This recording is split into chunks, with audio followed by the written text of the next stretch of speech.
Alright, let's give you a price update when it comes to purchasing tractors and trailers or semi-trucks in 2023. So, I'm sure if you've been watching the news or anything like that, everyone's thinking that this recession is coming. I personally think it is just around the corner. It has not hit yet, but a lot of people, and especially in the trucking industry, especially if you're dealing with ports, are starting to feel it. I deal with a lot of different students who have graduated. They contact us all the time. We also have a lot of connections in the industry itself. But one of the indicators that I'm actually looking at is going to be truck pricing, right? So let me kind of give you some background. Back during COVID, when everything crazy happened, that's when truck prices went crazy. So to give you an example, we used to purchase our trucks that we buy used for our students. They used to be in about a $15,000, maybe $18,000 per truck range. Those prices doubled in the years of 2020, 2021, 2022, which means those same trucks that I was purchasing for $15,000 to $18,000, they were selling for $30,000, $35,000, and people were buying them up. When it came to trailer pricing, same exact thing. Trailers that you could buy for like $10,000, $12,000, $15,000 went up to like $20,000, $30,000, $40,000 for trailers. It's insane. But what was happening was a lot of people were getting into the actual trucking industry because the rates were super high and people were all excited about it. So they were willing to finance all these trucks. They were willing to make sure that they leverage them up, just like there's any kind of other boom that happens, right? Where all of a sudden equipment stays high. And then people thought that they were rich based on equipment. I mean, I have a few friends of mine who are in the industry that said, John, I'm a millionaire just based on the worth of the trucks. I said, that's great. But if you don't sell the trucks now, then that means when the truck prices go back down, then it's not going to be good. Because they just simply had trucks sitting there. They said, John, it's better having trucks than it is having cash. I said, yeah, I agree if the trucks are moving for you. But if the trucks are just sitting there doing nothing because you don't have drivers, sell those things simply because, get the cash, hold on to the cash and make some more investments moving forward. Because the prices can't go up from there. And they kept saying, no, it's going to keep going up. I'm going to sell it. I'm even going to make money on these trucks. So we're talking about people who are buying trucks that are worth $50,000. They spent $60,000 on the truck, holding it to the side simply because they saw it as an asset, thinking it was going to go up to $70,000 or $80,000 because that's what truck prices were doing.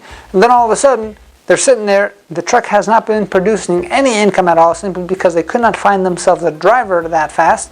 But now they thought that they had all this equity in the truck, and now people are starting to correct, right?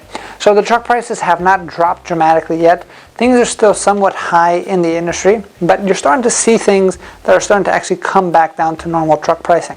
And there's a few factors that are indicating this. One is going to be the rates have dropped dramatically, which means for a lot of owner-operators who are 1 or 2 truck operations, they're having a very hard time to actually pay those big truck notes. I mean, think about it. You overpaid for a truck, you finance the truck, which means you didn't pay it in cash, you have this huge truck note, and you're able to make money when the rates were high, but as soon as the rates were low, now you can't really afford to pay the insurance, pay the fuel, and pay the truck note all at the same time because the rates simply aren't there. And now what are you going to do? You're going to try to sell the truck for what you have left in it, and now prices are starting to get more and more reasonable.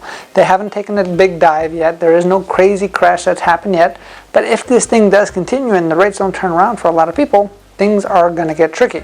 But a lot of those owner-operators, what are they actually doing? Are they just leaving? No. One of the things that they're actually seeing is, wow, I can make just almost the same amount of money I'm making now with very little responsibility if I just become a driver for a company. Because when times get tough, those bigger companies have set contracts, set rates that they do. Simply because there's so much volume out there, they don't have to deal with that middleman situation. So the way the owner-operators actually work is they're the ones who are just the transporters, which means that when they want to find work, they have to deal with a broker.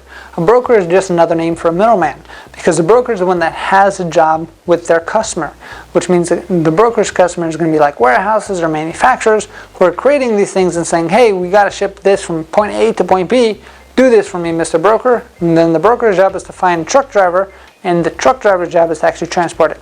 Those bigger companies have that all in-house, which means that they work out contract deals with the end customer so they can kind of keep their rates stable, so they can control a nice steady flow no matter if the rates drop for the general public itself. if that makes sense, right? So in this case, it's still great to become a CDL driver.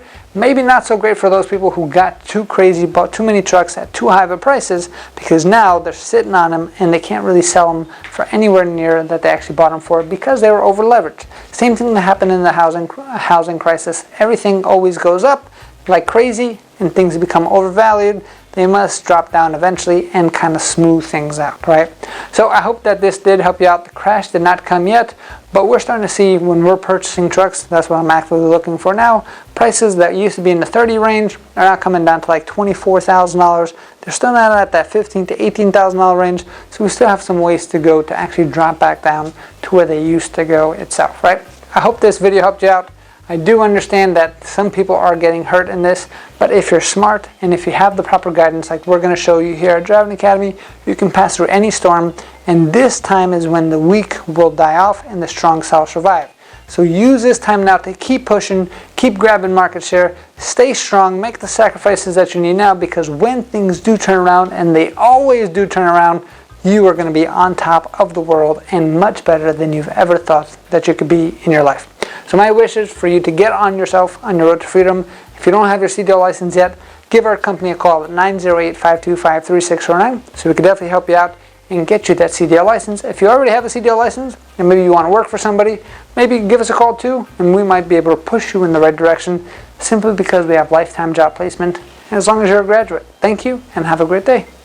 Hey, thank you so much for watching this video. If you like it, make sure you hit that like button. Also, subscribe to our channel. It's really going to help us out. Click on that button. And if you want to continue yourself on your road to freedom, here's more videos to watch. There's endless amounts. Hopefully we get to see each other one day very soon. Thanks.